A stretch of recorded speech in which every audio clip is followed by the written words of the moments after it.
How to think like a novelist, with a bit of help from Station 11 and Emily St John Mandel.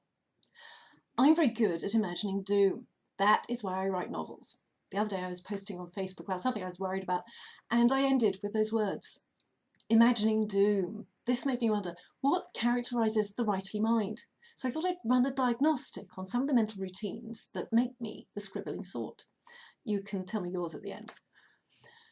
First of all, there's the tendency to conjure chains of events. We're sensitive to the skull beneath the skin, the unthinkable possibilities.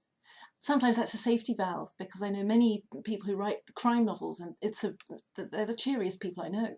But equally it might be a curse. Ask David Foster Wallace or Sylvia Plath.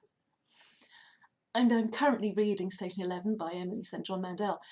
It's a work of great imagination about a flu epidemic that wipes out most of the world's population. In one chapter, a character is among the survivors trapped in an airport, and a pilot decides to fly a plane to Los Angeles to see what's there. After so long among the grounded planes and the silent skies, the viewpoint character watches the plane speed down the runway and lift off, and he thinks, why, in his life of frequent travel, had he never realised the beauty of flight, the improbability of it? Well, I read that line and I thought, I've always seen the improbability of aeroplanes and the wonder, and I've always thought that electricity is astounding, and so is what we do with it. And this is the writer's mind. The questioning never stops. It's like Browning in motion. Why? What? What if? What could be different? What could be taken away? What if I look from a different angle? As I walked from the station through the Barbican Centre, which is where the office was, I passed a glass pyramid, which was an office block, and I saw it as a resource. This was where the people of the future might get knives and cutting edges until the glass ran out. Something else that writers do is dismantle the world. We always question reality.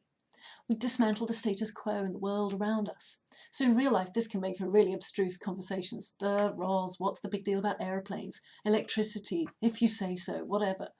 But writers, they're surrounded by big deals, things we can uninvent and meddle with, a past and a present and a future that changes at the crook of a finger. Let me introduce you to a friend of mine, Janice Hyde. She runs a website called Words for Feather, and she recently reported on a Facebook post that she was reading The 10th of December, which is a short story collection by George Saunders, and she said, his writing is like being flooded with emotions that you weren't aware you had, or had subconsciously chosen to repress. And that was a conversation I'd just been having with my husband, who's also a writer. We were talking about how good prose, it's like a dye in your mind. It makes you see in a new colour. It opens doors you didn't know you had. And this is why, although I love movies and other storytelling forms, my favourite way to travel is prose.